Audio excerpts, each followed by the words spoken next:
ஆண்டவரும் அருமை இரட்சகருமாகிய இயேசு கிறிஸ்துவின் நாமத்தினால் இந்த காணொளி வாயாய் பார்த்து கொண்டிருக்கிற ஒவ்வொரு தேவனுடைய பிள்ளைகளுக்கும் வாழ்த்துதல் சொல்லுகிறேன்.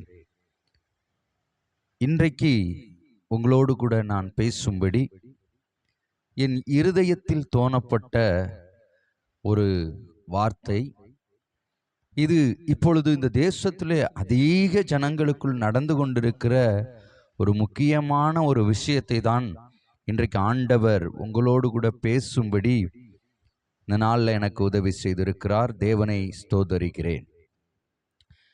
இன்றைக்கு நீங்கள் பார்ப்பீர்களானால் தோல்வி என்கிற வார்த்தை, தோல்வி என்கிற ஒரு சூழ்நிலை இன்றைக்கு இந்த காணொளி பார்த்து கொண்டிருக்கிற அநேகருக்கு இருதயத்தில் ஆழமாய் பதிந்திருக்கிற இந்த தோல்வி என்கிற விஷயத்தை கர்த்தர் மாற்றப் போகிறார். இந்த செய்தி உங்களுக்கு ஒரு ஆசீர்வாதமாய், விடுதலையாய், அற்புதமாய் இருக்க போகிறதற்காய் நான் தேவனை ஸ்தோத்தரிக்கிறேன். இன்றைக்கு ஒரு கொஞ்ச நாளைக்கு முன்பாக ஒரு சம்பவத்தை நான் கேள்விப்படும் பொழுது அநேகர் ஜப குறிப்பா என்னோடு கூட சொன்ன சில காரியத்தை தான் இன்றைக்கு நான் செய்தியாய் போட ஆசைப்படுகிறேன். நிச்சயம் அது புரோஜனமாக இருக்கும். எந்த ஒரு காரியத்தை எடுத்தாலும் பிரதர், எங்க வாழ்க்கையில தோல்வி மட்டுமே மிஞ்சுகிறது. நாங்கள் ஏதாவது ஒரு பிஸ்னஸ் செய்யலாம்னு நினைச்சா தோல்வியில முடிகிறது. திருமண காரியங்கள்ல முயற்சி செய்தால் தோல்வியில முடிகிறது. ஏதாவது ஒரு வீடு கட்டுகிற காரியங்கள், இடம் வாங்குற காரியங்கள், ஏதோ ஒரு காரியத்துல நாங்கள் பிரயாசப்படும் பொழுது அதிலே தோல்வியை நாங்கள் காண்கிறோம் என்று சொல்லி வருத்தப்படுகிற திரளான ஜனங்கள் இருக்கிறார்கள். திரளான ஜனங்கள், வருத்தப்படுகிற திரளான ஜனங்கள் இருக்கிறார்கள். அவர்களுக்காக தான் இந்த காணொளி ஆண்டவர் உங்களோடு பேச விரும்புகிறார். இங்கே வேதாகமத்திலே எரேமியா புஸ்தகத்துல 29ஆம் அதிகாரத்துல 11வது வசனம் இப்படி சொல்லுகிறது. இதோ உங்களுக்காக நான் வாசிக்கிறேன். நீங்கள் எதிர்பார்த்திருக்கும் முடிவு உங்களுக்கு கொடுக்கும்படிக்கு நான் உங்கள் பேரில் நினைத்திருக்கிற நினைவுகளை அறிவேன் என்று கர்த்தர் சொல்லுகிறார். அவைகள் தீமைக்கல்ல, சமாதானத்துக்கு ஏதுவான நினைவுகளே என்று சொல்லி வேதம் தெளிவாய் இன்றைக்கு உங்களோடு கூட பேசுகிறது.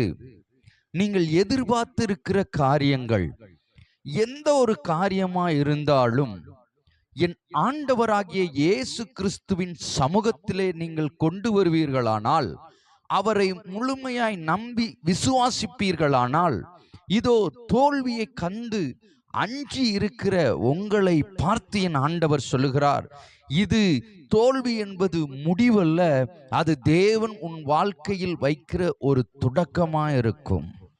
அது ஆண்டவராகிய இயேசு கிறிஸ்து உங்க வாழ்க்கையில் புதிதான ஒரு தொடக்கத்தை உருவாக்க போகிறார் என்று ரொம்ப திட்டமும் தெளிவுமாய் வேதம் நமக்கு கற்றுக் கொடுக்கிறது. இந்த வசனம் எவ்வளவு அருமையாக, எவ்வளவு மகிமையாக உங்களுக்காக எனக்காக கொடுக்கப்பட்டிருக்கிறது. தோல்வியை கண்டு துவண்டு போயிருக்கிற வாலிப தம்பி, வாலிப தங்கச்சி, பெரியவர்கள், தகப்பன்மார்கள், நீங்கள் இன்றைக்கு புரிந்து கொள்ள வேண்டிய ஒரே ஒரு விஷயம், ரொம்ப அவசியமான ஒரு விஷயம் என்ன என்று கேட்பீர்களானால், என் ஆண்டவராகிய இயேசு கிறிஸ்து இதுவரை நீங்கள் ஜெயிக்க முடியாத, ஒருவேளை என் வாழ்க்கையில இனிமேல் ஜெயத்தை பார்க்க முடியாதோ, என் என் என் பலவீனத்திலே ஒரு சுகத்தை பார்க்க முடியாதோ, எனக்கு ஒரு அற்புதம் நடக்காதோ, எனக்கு தேவன் எதையாகிலும் ஒன்று செய்ய மாட்டாரோ என்று சொல்லி வேதனையோடு கூட இருப்பீர்களானால், இன்றைக்கு உங்களுக்காகத்தான் இந்த காணொளி. என் ஆண்டவராகிய இயேசு கிறிஸ்துவை உறுதியாய் பற்றி கொள்ளுங்கள். அப்பொழுது தேவன் உங்களுக்கு மகிமையான காரியங்களை செய்வார். மகிமையான காரியங்களை செய்வார். ஒருவேளை நீங்க ஓடி ஓடி சோர்ந்து போயிருக்கலாம், காரியங்களை நடப்பிக்கிறதற்கு சோர்ந்து போயிருக்கலாம், எந்த ஒரு காரியமும் வாய்க்க மாட்டீங்க, நான் என்ன செய்வேன்னு சொல்லி கண்ணீரோடு சஞ்சலத்தோடு நிற்கிற தேவ பிள்ளைகளைத்தான் இன்றைக்கு ஆண்டவருடைய வலதுகரம் உங்கள் காயம் கட்டுகிற கரம், அந்த நல்ல அருள்நாதர் இயேசு கிறிஸ்து இன்றைக்கு உங்கள் காயங்களை கட்டுவார். மனம் தளராதீங்க, பயப்படாதீங்க, சோர்ந்து போகாதீங்க, தைரியமா இருங்க. கர்த்தர் காரியத்தை வாய்க்க பண்ணுவார். தேவனால் கூடாத காரியம் ஒன்றுமில்லை. கர்த்தர் உங்களை ஆசீர்வதிப்பார். God bless you.